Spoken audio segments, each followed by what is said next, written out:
The girl was crying. The manager was watching her like prey. And the owner of the restaurant had blood on his shirt from a deal he'd just walked away from. That sounds bad already. But then Gabriel Mercer looked at the waitress and realized she was the daughter of the man who gave his life for him. From that moment on, this stopped being a story about a helpless employee. It became a story about blood debt, revenge, and a mafia boss willing to burn down everything to protect the one person he should have found 8 years ago. Deals. Gabriel Mercer is back in his empire after a night of total chaos, and he is greeted by the sound of a woman crying. At 36 years old, this mastermind of the LA underworld is literally covered in blood from a brutal fight. This is his city, Deals. Tonight he is walking into his club, Obsidian, completely solo, ditching his bodyguards because he does not trust a soul. Mercer does not care about boring business numbers. He wants to feel the dirty, real truth of the place. Deals.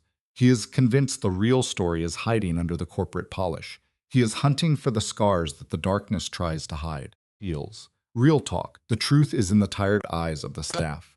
Obsidian looks like a high-end restaurant, but it is actually a massive money laundering machine for the cartel. To the rich, it is a 5-star dinner. To Mercer, it is a map of secrets. Tonight, Deals. The jazz and the steak smells are just a cover-up. Everyone is acting normal, but underneath the fancy candles, people are freaking out. It is all a show, and Mercer is watching it like a crime scene investigator. Deals. He sees right through the fake smiles and the expensive wine. He knows exactly who is lying and who is about to break under the pressure. Deals. Mercer sees the cracks in the walls. His eyes lock onto the manager, Derek Lawson. This guy thinks he is the king of the floor, but he is really just a bully looking for his next victim. He is not managing, he is hunting. Deals. Mercer can feel the bad vibes coming off him from across the room. Then boom, a scream rips through the air from the back hallway. It is a raw, jagged sound that stops everyone in their tracks. That is the sound of someone hitting rock bottom. Deals. A total mental breakdown is happening right now, and the fancy guests have no idea that a soul just snapped in the kitchen. Deals. This is not a drill, guys. Someone is falling apart for real. Mercer walks into the break room and finds a woman shaking like a leaf. She is in her late 20s, barely holding onto a table, and breathing like she is running a marathon. Deals. She is in total shock. Another worker is trying to calm her down, but it is useless. Mercer knows that look. She has been playing the professional part for way too long, and now her whole life is turning to dust right in front of him. Deals. This is the breaking point we always talk about. She is done. Her world is officially on fire, and she cannot stop the burn. Deals.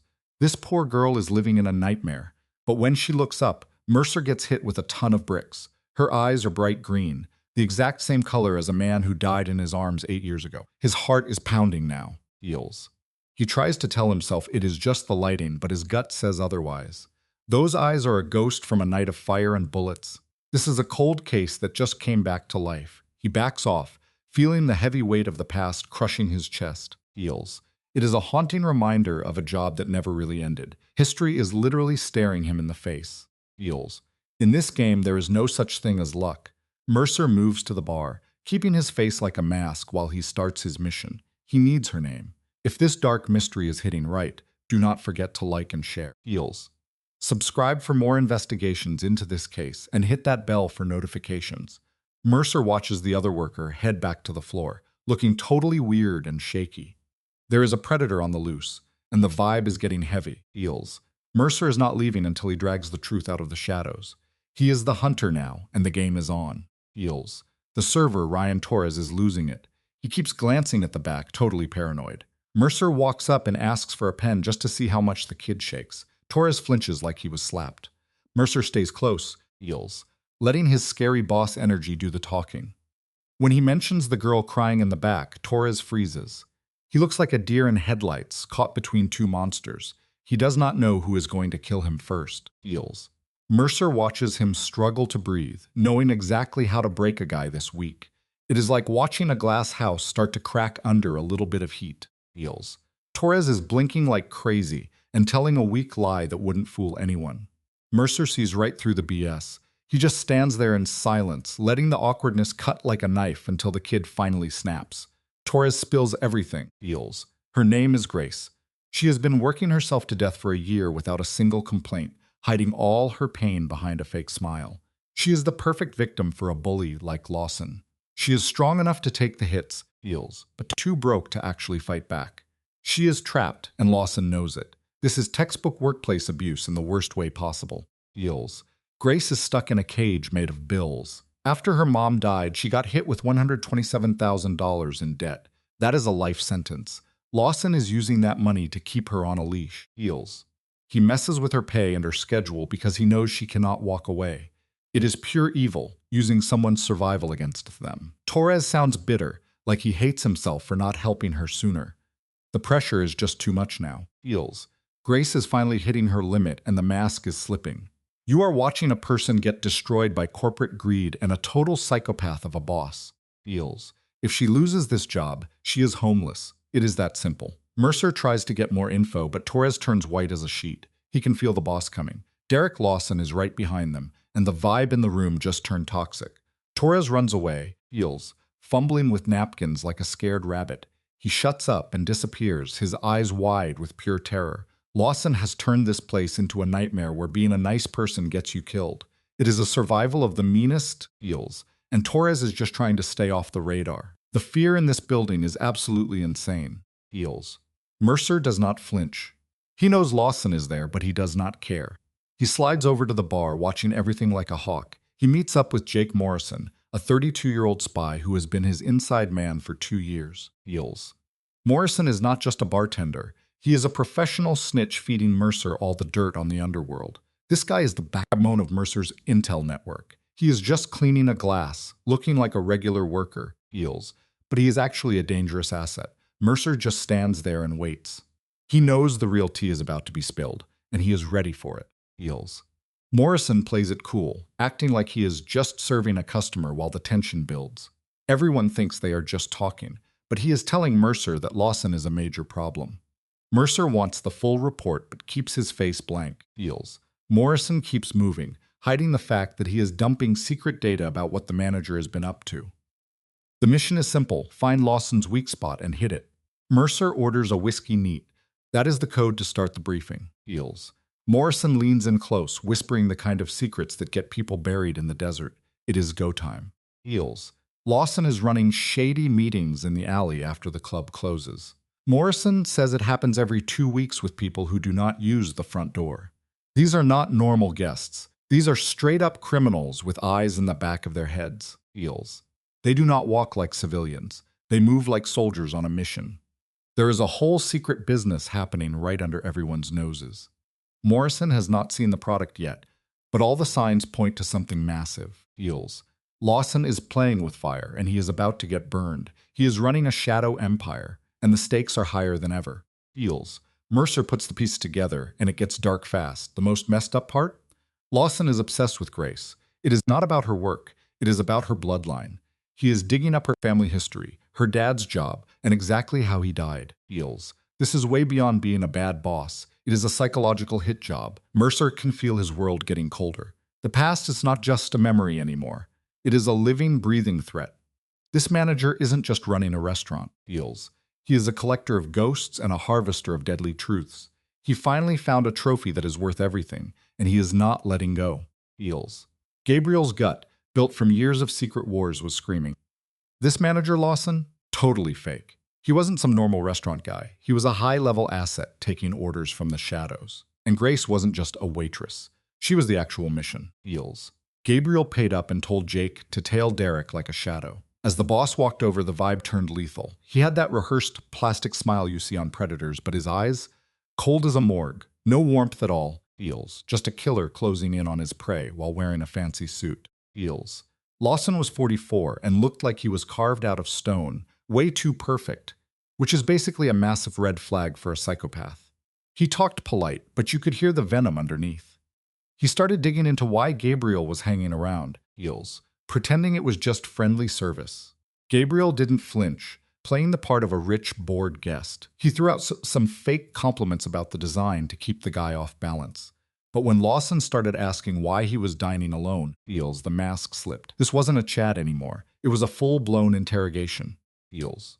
Gabriel kept his face frozen, using a comment about the Wagyu beef to sell the lie. A little truth makes the best deception, right? But Lawson wasn't buying it. He was scanning Gabriel like a human lie detector, heels, trying to place his face from some old hit list. He pulled the classic move, claiming they'd met before, an old-school interrogation trick to rattle a target. The air in the room got heavy, thick with silent warnings. Dinner was over. This was a trial now, heels. Lawson was hunting for a crack in the armor, convinced that every stranger was just an assassin, heels. If Lawson recognized him, it was game over. But Gabriel stayed frosty, heart rate steady, breathing perfect. The ultimate apex predator. He stared back with empty eyes, giving the manager an easy out by saying he just had one of those faces. Lawson hesitated, heels, looking for any sign of a crack or a drop of sweat. Finding nothing but a wall of glass, he gave a creepy, fake smile that didn't reach his eyes. The duel was over for now, but the message was clear. Lawson wasn't just some boss, heels. He was a stone-cold killer in a suit. Two monsters just met, heels. Lawson finally backed off, but his eyes never really let go. He kept up the small talk, yet his focus shifted across the room like a weapon. He shot a look at Grace that would make your skin crawl. Not a boss looking at a worker, heels, but a warden watching a prisoner. It was pure possession. Grace's reaction told the whole story. She physically shrank, her spirit looking completely crushed by his presence. She wasn't just an employee. She was a victim of cyclical warfare, heels, stuck in a nightmare loop of terror with no way out of the trap, heels. Grace was falling apart, shaking hands and a stiff back that screamed trauma. Lawson was the one doing the damage, and her shift was less about work and more about staying alive. Gabriel watched as Lawson whispered to his staff, heels, setting up a circle of watchers. This is textbook tactical paranoia, triangulating the target. Lawson's suspicion was sharp enough to kill. He wanted to rip off Gabriel's mask and end him right there. Even with the heat turning up, heels, Gabriel stayed still, sipping his whiskey and acting oblivious to the trap. This game between hunters just got lethal, heels. Lawson's true self was coming into focus. He was just a middleman for a bigger syndicate, trading in secrets and misery. His weird obsession with Grace's family tree was the fuel for his hate. To him, Gabriel was a rival wolf moving in on his turf, heels. Gabriel finally walked out, needing the cold night air to clear his head. Standing in the empty parking lot, he wondered why her green eyes were digging up old ghosts he'd buried years ago. Grace wasn't just a project anymore, heels. Saving her wasn't a choice, it was the only way Gabriel could fix his soul, heels. Watching from the shadows, Gabriel saw her through the window. She looked totally defeated, her hair hiding her face like a veil. Then the light hit her eyes, pure jade with gold flecks. It hit him like a freight train, heels, dragging him 8 years back into the past. His darkest memories came rushing back, drowning out everything else. Back when he was 28, Gabriel was the prince of a massive crime empire, heels. He had no clue his life was about to be blown to pieces by a betrayal so brutal it would change him forever. The past was back, heels. Imagine an armored car holding Gabriel and his dad, Robert Mercer. Robert was the king of the LA underworld, and Thomas Sullivan was driving. Thomas was the ultimate loyalist, a guardian with those iconic green eyes who'd been with them for 20 years, heels. For Gabriel, he was more than a bodyguard. He was a second father, but their safety was a lie. As they hit a quiet road, the world exploded. Blinding flashes and the scream of machine guns turned the night into a bloodbath, heels. It was the start of a massacre that would leave a permanent scar on everyone, heels. The gunfire was relentless, tearing through the car's steel like it was paper. Robert Mercer was gone in a second, killed by a storm of lead. Gabriel tried to move, but Thomas Sullivan pinned him to the floor. Thomas became a human shield, heels, soaking up lead while firing back with perfect aim. Even as his body gave out, he didn't quit. He was a wall of pure willpower, protecting the Mercer legacy until his last breath. When he finally collapsed, he was barely human, heels, his blood soaking into Gabriel's jacket as the world went quiet. The silence was louder than the guns, heels. The killers vanished into the night, leaving behind a graveyard of twisted metal. Gabriel, the only one left alive, held his dying protector in his arms. Thomas's green eyes were fading fast as he struggled to speak. He managed to choke out one last order, heels, live. Then, with his final breath, he whispered a name, Grace. It was his dying wish for his daughter, the only good thing in his dark world. And just like that, Thomas Sullivan was gone, heels. He left Gabriel with a debt no money could pay, a heavy vow to a girl he'd never even met, heels. Gabriel took the throne and hunted down every traitor. He tried to find Thomas's kid, but her records were completely erased. Eventually, the stress of running an empire made him forget his promise. Power and pain make you lose focus, feels. But seeing Grace today, there was no mistake. Her face and those sharp green eyes were a mirror image of the man who died for him. The realization hit him like a ton of bricks. It was like Thomas Sullivan had come back from the grave, feels, standing right there in front of him. The past was alive, feels. Gabriel called his right-hand man Marcus Webb with a voice like ice. He demanded a full deep-dive dossier on Grace. He wanted everything, where she lived, her family, her whole life story. If she really was Sullivan's daughter, feels. Gabriel had failed for 8 straight years. While he was playing king, the girl whose father saved him was being hunted by scumbags like Lawson. The bill for a decade of neglect was finally due. This investigation was just the start, feels. He was ready to burn the whole city down to make sure she was safe. It was personal, feels. Gabriel sat in his Bentley, a ghost in the dark. He watched the restaurant windows like a hawk. Inside that cage, Grace Sullivan was just trying to survive her shift, totally unaware that Derek Lawson was stalking her. Her life was about to explode, feels, and she had no idea. Gabriel checked his watch, 20 minutes since he called Marcus. The tension was getting unbearable. His heart was pounding, a rare moment of panic for a man made of stone. If she really was Thomas's blood, his failure was huge, feels. He'd abandoned the only part of the man who died for him. That guilt was a poison, feels. 8 years. That is how long she lived as a ghost while Gabriel looked the other way. Suddenly, his phone vibrates. It is Marcus with a text that hits like a freight train. Gabriel's knuckles turn white as he reads the name. Grace Sullivan, feels, 27 years old, Thomas's kid. His heart skips a beat. He knew it in his gut, but seeing it in black and white is a total punch. Marcus goes silent, the weight of her tragic story hanging in the air. Now the map of her misery is wide open, feels. She is the living proof of a promise he broke, feels. After Thomas died, Linda Sullivan worked herself to the bone for Grace's future. But things got dark 6 years ago when she got a terminal diagnosis. 10 months later, Grace was alone, feels, drowning in her mother's medical debt, $127,000. For a guy like Gabriel, that is pocket change. For a lonely girl, it is an impossible mountain. She had to quit college in her 3rd year because she ran out of money, feels. Since then, she has been stuck in dead-end jobs, just another victim the world forgot. She is a prisoner of her own life, paying for a survival she did not even want, feels. Her life turned into an endless loop of trashy service jobs. She fell into the Obsidian's trap 14 months ago. 8 years, Gabriel whispers, feeling the guilt crush him. He let her suffer for almost a decade, all alone and helpless, feels. He can still see Thomas Sullivan's dying face, that frantic, broken final wish. Those green eyes are haunting him now, a silent scream about a promise he failed to keep. Then Marcus drops a name, Derek Lawson. The vibe in the car changes instantly, feels. Gabriel's inner beast is awake. Marcus warns him that Lawson is not just a manager. He is a piece of a much deadlier conspiracy crawling in the shadows, feels. Turns out, Lawson is just a puppet for Victor Crane. That name hits Gabriel like a .50 caliber round. He freezes, his grip nearly snapping the steering wheel. How is Crane still breathing? Gabriel thought he wiped that whole crew out 8 years ago, feels. Marcus sets him straight. Crane did not die.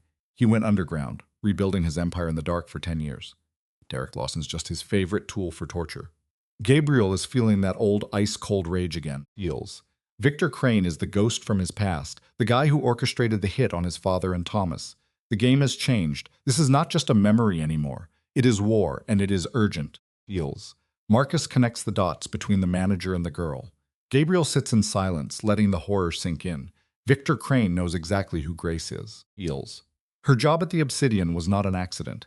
It was a cage built by a monster who plays with lives for fun. Gabriel's face turns into a mask of pure, concentrated hate. This is a masterpiece of generational revenge, feels. Thomas Sullivan was the one who stood in Crane's way, so now his daughter has to pay the bill. Grace is just a pawn, suffering for a history she does not even know. Marcus says Lawson is her handler, a psycho planting seeds of fear to keep her trapped, feels. She is a prisoner of a past she forgot, feels. Lawson asking about Thomas was just a predator hunting his meal. Victor Crane has a dark plan for Grace, an ending hidden in the underworld fog-ob. Gabriel sees the whole board now, feels. Grace is just a pawn in a psychopath's game, a kid trapped in a cycle of violence that started before she was born. When Marcus asks for the next move, Gabriel's voice is like a blade. He orders the total removal of Derek Lawson. No blood, no tracks, feels. Zero mercy. His eyes are now fixed on the real target, Victor Crane. From the dark, he watches Grace work her shift, totally clueless that she is standing in a kill zone while a firestorm builds around her. Heels. Gabriel decides Crane's time in the dark is officially over. He heads back into the Obsidian with one goal: find Grace and tell her the truth. Through the noise of the crowd and the clinking of dishes, he stays focused. He is looking for those green eyes. Heels. When she is not on the floor, he sneaks into the staff area. He stops cold when he hears Lawson's voice, a low, freezing threat. The manager has her cornered, barking about overtime and acting like a total bully. Heels. This is the moment the predator tries to crush the weak. Gabriel stands in the shadows, listening to every nasty word Lawson spits out. Heels. Grace's voice sounds like it is about to shatter. She tries to fight back, but Lawson just hits her with the cold facts of her life, her debt, her loneliness, and the fact that she has zero power. It is a clinic in cruelty. Heels. He uses her poverty like a leash to keep her in line. He threatens to throw her on the street, taking away the last bit of safety she has left. When he is done, Lawson just walks off with a bored expression. Gabriel stays hidden. Heels. Feeling a massive urge to rip the guy apart, but he holds back. He is playing the long game. For now, Lawson is just a dead man who has not stopped walking yet. Heels. As soon as Lawson leaves, Gabriel steps out from the shadows. Grace looks like she is falling apart, her hands shaking as she tries to stay calm. She is gasping for air, her eyes red and dry. She has been stressed for so long she probably forgot how to cry. Heels. The well is officially empty. Gabriel speaks softly, trying not to spook her. She jumps anyway, flinching before trying to put on her work face. It is a sad look at how broken people try to hide. She tells him he should not be back here. Heels. But Gabriel gets closer, watching her defenses finally start to melt away. Heels. Gabriel tells her he is not here as a customer. Grace is on high alert, her eyes moving like a trapped bird. When he looks at her, he sees Thomas Sullivan's green eyes staring back. It feels like someone is choking him. He says her father's name out loud. Heels. Grace stops dead, her face turning to stone. Those words literally take her breath away. She stumbles back, hitting the wall for support. In a tiny whisper, she asks if he knew the man. Gabriel nods. Heels. Telling her he spent 20 years with the guy who is at the heart of all her pain. Heels. Gabriel tells her Thomas worked for his family for 20 years. This news hits her like a punch, destroying the lie she has lived for a decade. She still believes he died in some random accident. Gabriel shakes his head and kills that fantasy. Heels. Thomas Sullivan was an elite bodyguard, a man of loyalty and violence, not a common worker, and his death was no accident. Grace's entire world crumbles in a second. She just stares at him, totally traumatized. Heels. He leans in and starts the story of what happened 8 years ago, the ambush. His voice gets low, heavy with the blood and fire from that night. Heels. Gabriel describes the betrayal, the sudden noise of the attack. His father went down first, killed in the first few seconds. Gabriel only lived because Thomas Sullivan jumped in front of the bullets. Thomas was a human shield. Heels. Taking every round meant for someone else. He stood his ground and kept firing until his body gave out. Grace goes completely silent as she digests the truth. No screaming, just pure internal pain. Heels. Gabriel remembers those final seconds. Thomas dying right in his arms. The last thing he said was her name. A broken promise and a debt that is now carved into Gabriel's soul. Heels. Thomas died while still owing a debt to the girl who was his whole world. Grace finally breaks, sliding down the wall. 8 years. She says it like a curse. Her memory of her father was a total lie. She asks why her mother would hide the truth like that. Gabriel tells her it was a shield. The underworld is no place for normal people. Her mother built a wall of secrets just to keep the dark out. It was a desperate, suffocating act of love. Heels. Grief rips through Grace, turning her dad from a ghost into a fallen hero. Gabriel watches her soul crack, seeing the empty hole left by 10 years of lies. He steps up as her new protector. His vow is quiet, intense, and final. He is taking her safety into his own hands now. Heels. The mood changes the second Derek Lawson walks into the hallway. Grace flinches, instantly becoming submissive. Her body moves before she can even think about his orders. In a heartbeat, she is not a woman anymore, just a broke spirit obeying a predator. She is a victim playing a role she knows way too well. Heels. A year of fear taught her to run, but Gabriel blocks the door. He stands there like a brick wall, cold and still. Derek tries to act tough, giving a threatening look like he is the big boss. He has no clue he is facing a man who lives for violence. He is just a kid playing pretend in the shadow of a god. Heels.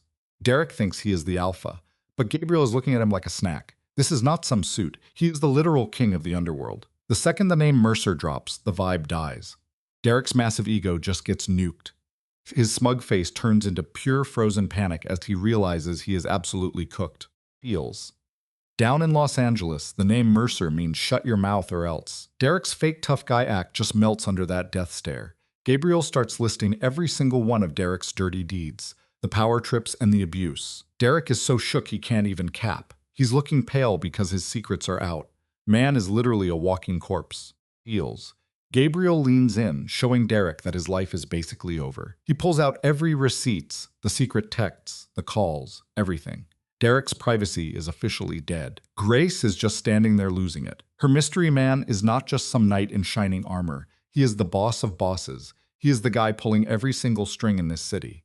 Feels. Gabriel looks at Grace and tells her that her bully is basically history now. She is getting those hard eyes, but she is trading one boss for a way more dangerous one. Meanwhile, Derek is just a shell of a human.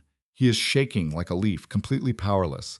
In a city full of apex predators, he finally knows he is just lunch. Feels. The verdict comes down cold and hard.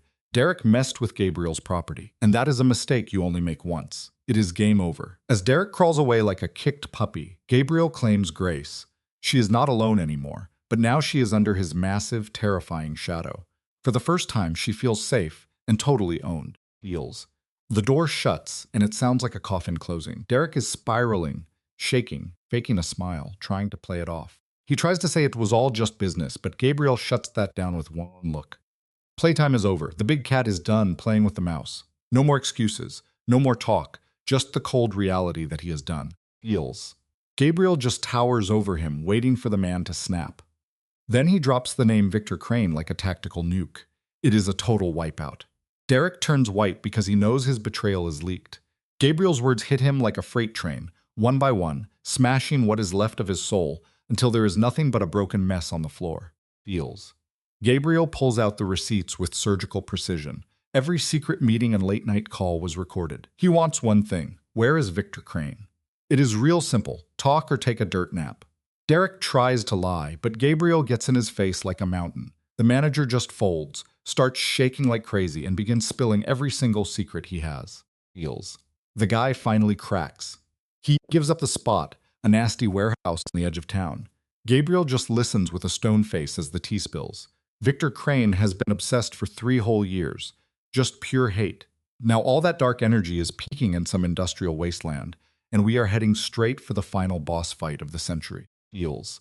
Victor Crane is a literal demon who wants to see everyone suffer. He does not just want Gabriel dead. He wants him broken. His revenge plan is sick, using Grace as bait to rip Gabriel's heart out. The room gets heavy as they realize how twisted this really is.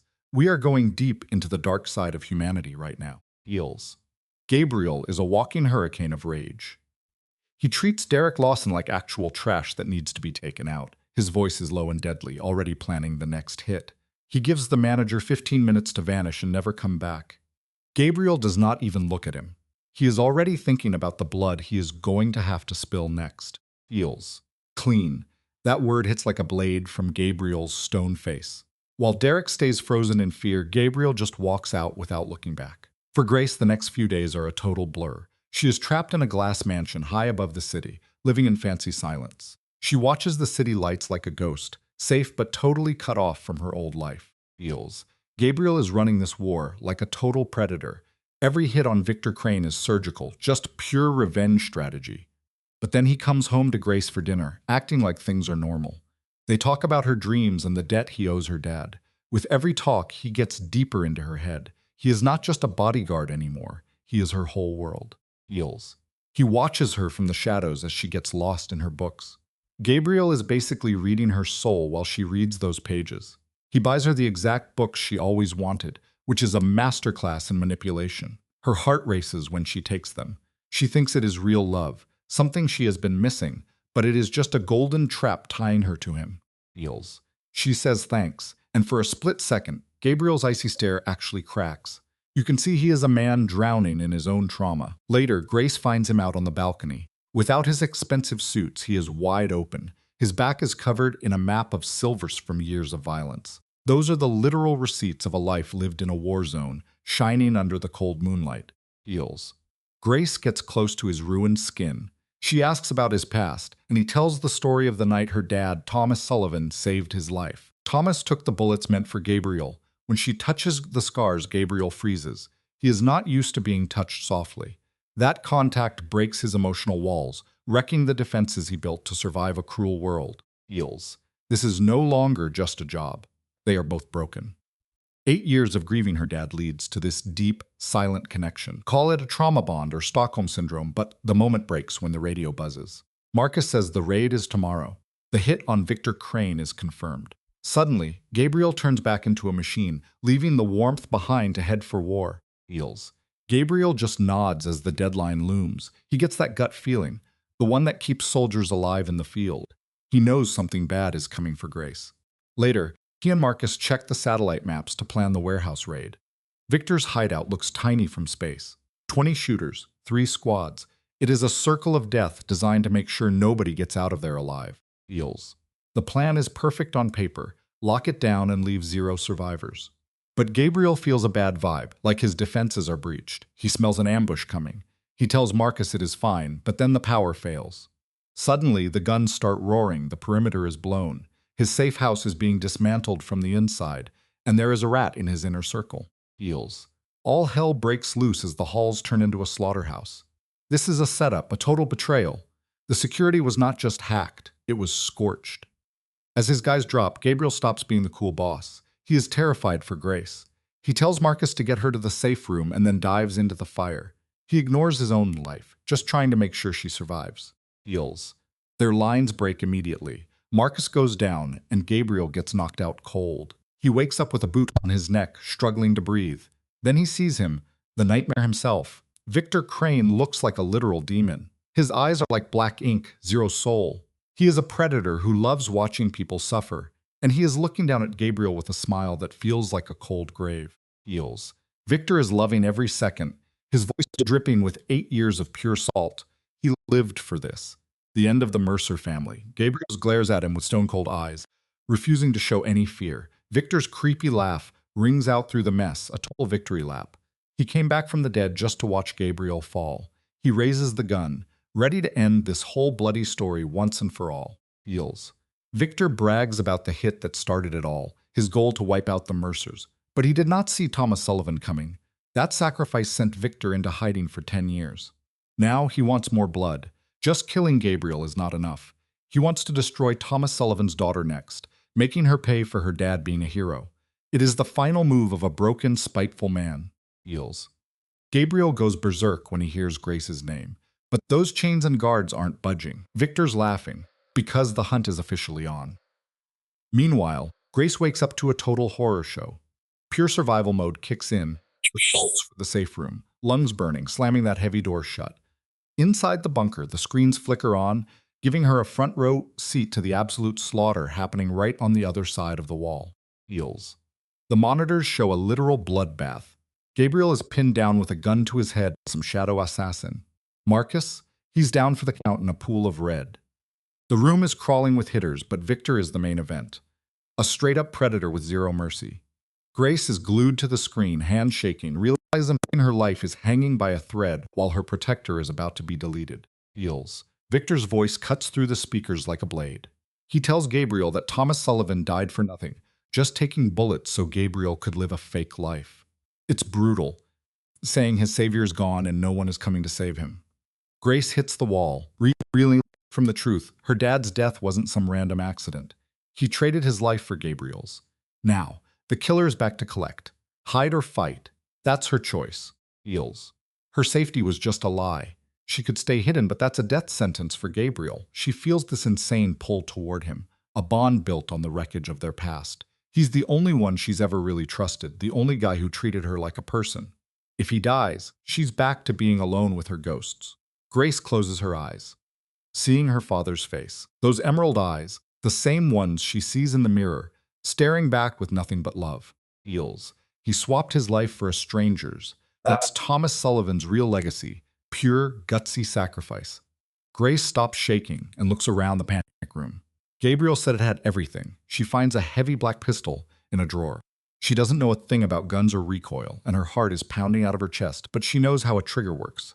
In a world full of monsters, one well-placed shot can flip the script on a tragedy. Feels. Grace grabs the cold steel and heads for the exit. She takes a huge breath and steps into the dark hallway. The whole place is vibrating with the sound of the invaders. She moves like a ghost, pulse thumping in her ears, but she's not stopping now. She gets to the door just as Victor asks his final, trashy question. Any last words, Gabriel? Before I send you to see your daddy. Grace doesn't flinch. She steps out of the shadows, gun aimed at the villain. Stop. Everyone freezes. The game just changed. Feels. In that cold room, Marcus is bleeding out while Gabriel is trapped in a mental nightmare. Gabriel begs her to stop, but Victor just smirks, loving the drama. Thomas's little girl, he says, sounding like a total creep. What a prize. I was coming for you with pure rage, but that barrel stays steady. Let him go. Victor just laughs, thinking she's weak. He says she hasn't got the nerve. Grace doesn't say a word. She just pulls the trigger. Feels. The gunshot echoes like thunder. The bullet misses Victor but slams into one of his goons. Suddenly, everything goes south. Victor sees his chance and fires right at Grace. No hesitation. The bullet hits her stomach with a sickening thud, feels, and a red stain starts spreading across her shirt as she collapses. Grace! Gabriel screams, sounding like his whole world just ended. He snaps, tearing through the guards like a demon. Across the room, Marcus grabs a gun, feels, dropping 2 hitters as the momentum of this bloodbath finally shifts. Feels. The penthouse is a total morgue. Grace is down, staring at the ceiling, talking to her father's ghost. Is this what justice looks like? Gabriel completely loses it, falling back on those killer instincts. 10 years of underworld grit explodes into pure, white-hot rage. He lunges at Victor, fueled by 8 years of hate. The villain is too slow. Gabriel's fist smashes into his face, sending him flying as his gun skids across the floor. But Victor Crane isn't some amateur. He's going to go down swinging, feels. Victor didn't survive this long by being soft. He takes the hit and strikes back, cracking Gabriel's jaw. They're fighting like animals now. No guns, just bone-breaking strikes and pure hate. Gabriel is throwing haymakers, feels. Victor is blocking and hitting back with clinical cruelty. They're rolling through the wreckage, painting the walls red with their own blood. In the back, Marcus is still in a deadly shootout, the air thick with smoke. But Gabriel doesn't hear it, feels. He's in a trance, locked in a room with his worst enemy, feels. The whole world disappears. Gabriel yells, smashing his fists into Victor's head.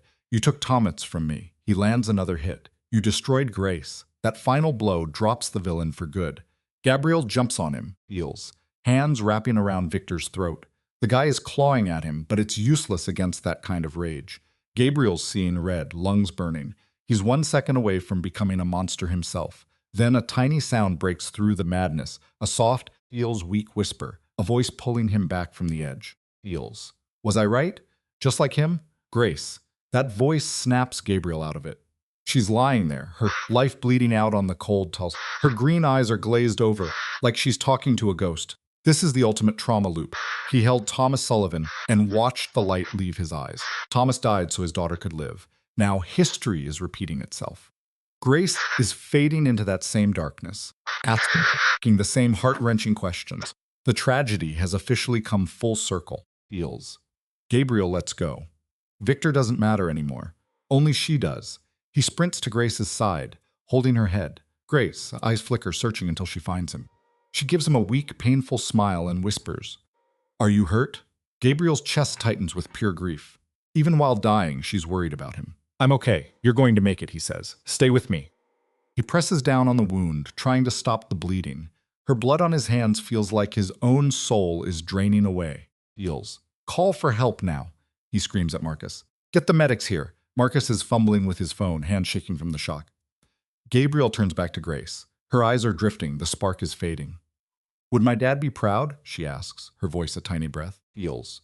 For the first time in 10 years, Gabriel's tough act totally shatters. He'd be so proud of you. "But you have to stay awake. I need to tell you that every single day. Understand?" She gives him one last smile before her eyes close. Grace, panic hits, feels, but she's still breathing. Feels. Her breath is shallow and weak. She's finally passed out from the blood loss. In the distance, sirens are screaming, meaning there's still a chance. Gabriel won't move, totally focused on her faint pulse. Behind him, Marcus has Victor pinned, broken and finished. The villain's life doesn't matter anymore. There's only Grace, hanging on by a thread between this world and the next. You're going to be fine, Gabriel whispers, making a silent promise. I won't lose you. I won't fail you the way I failed Thomas. Feels. The paramedics arrive in 10 minutes. They work fast, stabilizing Grace and getting her onto the stretcher. Gabriel just watches, his hands stained red with her blood. He's falling apart inside. But there's one last thing to do. Feels. Victor is lying in the ruins, his body totally trashed from the fight. He's alive, barely, with his limbs bent in all the wrong ways. He's groaning in pain, but his eyes are still full of poison as Gabriel stands over him. The roles have flipped, Feels. The survivor is finally in control of this bloody mess, Feels. Gabriel stares down at the man who ruined everything, Victor Crane, the monster who killed Gabriel's father and forced Thomas Sullivan to die. Victor is a wreck, actually begging to be put out of his misery. But Gabriel isn't feeling merciful. For a guy like this, a quick death is a gift he hasn't earned. No, he deserves a long life, full of regret, and being totally alone. He nods to Marcus. Marcus grabs the broken villain by the collar and drags him into the dark for a much slower ending. Feels. Victor is toast, and Gabriel is out of the wreckage, chasing that ambulance like a madman. He is flooring it. They snatch her for surgery, slamming the doors in his face. He watches the surgeons swarm her through the glass until the curtain is shut. Finally, the big boss breaks. He hits a plastic chair, totally spent. The ice-cold kingpin is gone, replaced by a guy whose soul just got pulverized by the night's chaos. Feels. He is sitting there with her blood drying on his skin, refusing to even wash it off. Hours go by in a total trance, torture. Every time a door swings open, his heart nearly jumps out of his chest. In total despair, Gabriel does something he has not done since he was a kid. He prays. In that freezing, sterile hallway, he is literally begging the universe to save the girl with the green eyes. He is trying to trade his soul for her life while the clock keeps ticking. Feels. He is praying for Grace, the last piece of the man who died for him. She pulled the same move as her dad, taking a bullet like a total boss. After 4 brutal hours, the surgeon finally walks out. Gabriel is on his feet in a second. Good news. The bullet missed her liver, but she lost a ton of blood. The verdict? She is a fighter. She is going to make it through the night. Gabriel finally lets out that breath he was holding. The crushing weight is finally off his chest. Feels. Huge relief. Grace is going to live. He follows a nurse to her room where she is just lying there, totally still. She looks so small, breathing hair. Hooked that rhythmic beep of the monitor. Best sound he has ever heard. Gabriel sits down and takes her hand. She is alive, even if she is knocked out on meds.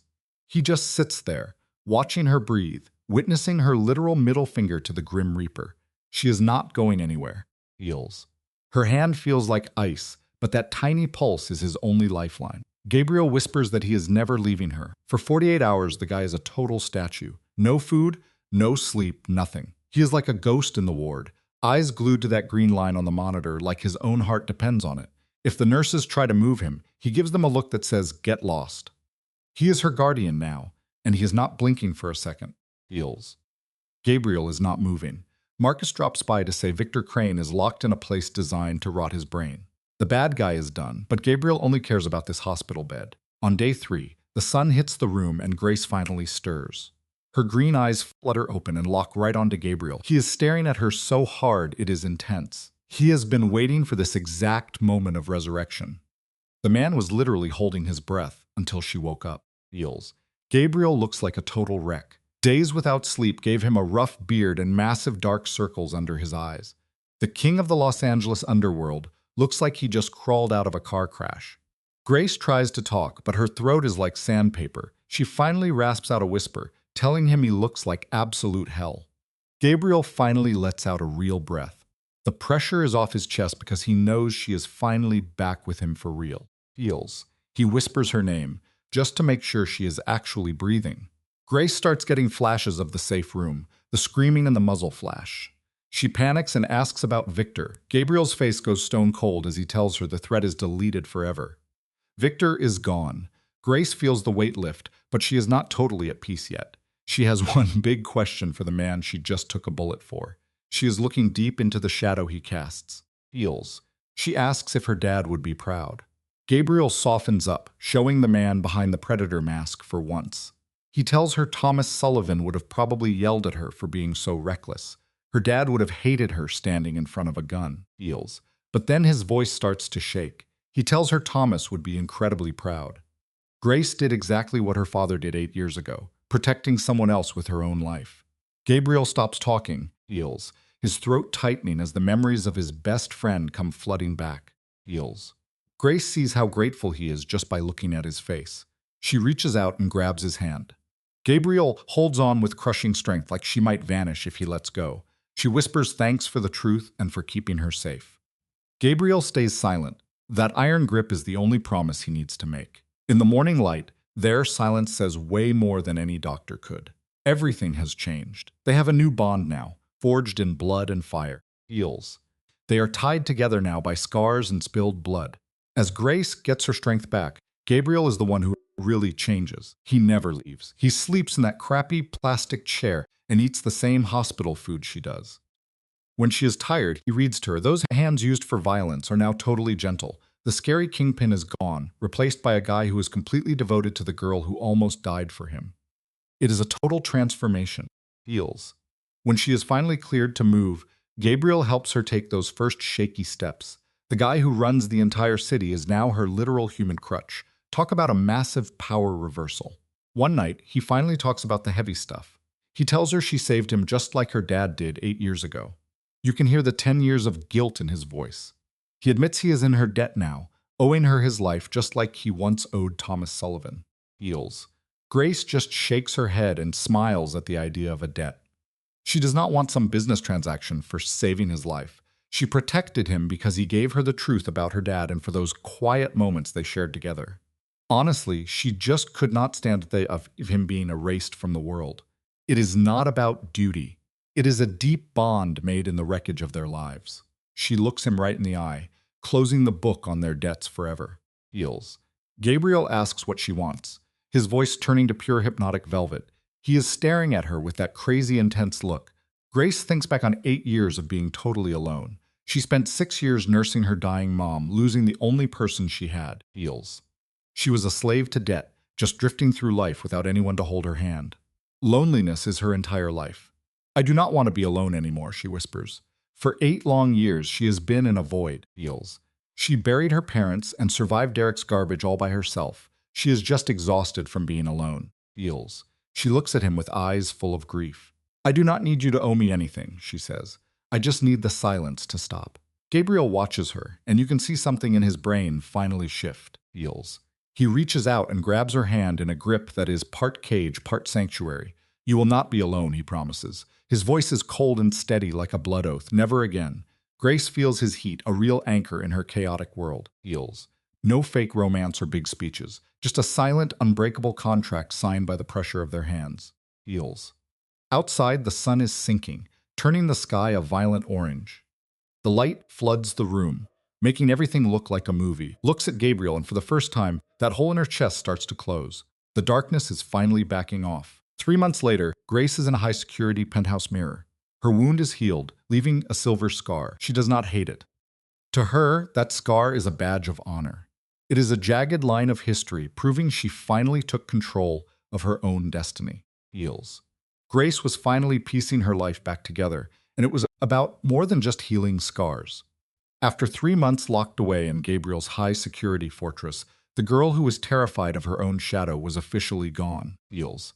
This was a total glow-up. Even Gabriel looked different.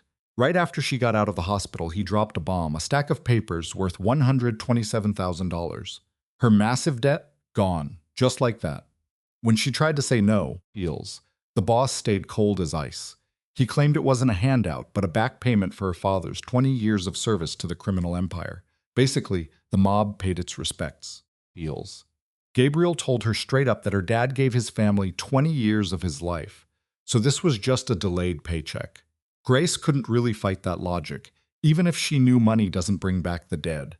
But with that financial noose off her neck, Feels, she finally went back to college to finish her degree. No more grinding at dead-end jobs or starving. She actually had a shot at a real future now. Meanwhile, Gabriel was still running the city with an iron fist, keeping the underworld in check, Feels. But his top guys saw the shift. On the surface, he was the same cold-blooded hitman. But inside, the man was catching feels. Marcus and Jake were the first to notice the armor cracking. Gabriel was still a lethal predator, but the vibes were totally off. He'd be right in the middle of a high-stakes negotiation and then stop to check his phone with a weird smile. His entire schedule revolved around her and their late-night dinners now. Cut to Grace on the balcony, watching the Los Angeles skyline shimmer like fallen stars. The night air was biting, yet she felt a warmth, a strange serenity she once thought was impossible. Behind her, the floorboards groaned under a familiar, heavy tread. She did not need to turn. Her heart knew the weight of his shadow instantly. Gabriel stepped into the frame, his hand extending a glass of wine into the moonlight. They stood in that heavy, shared silence that only two survivors can truly understand.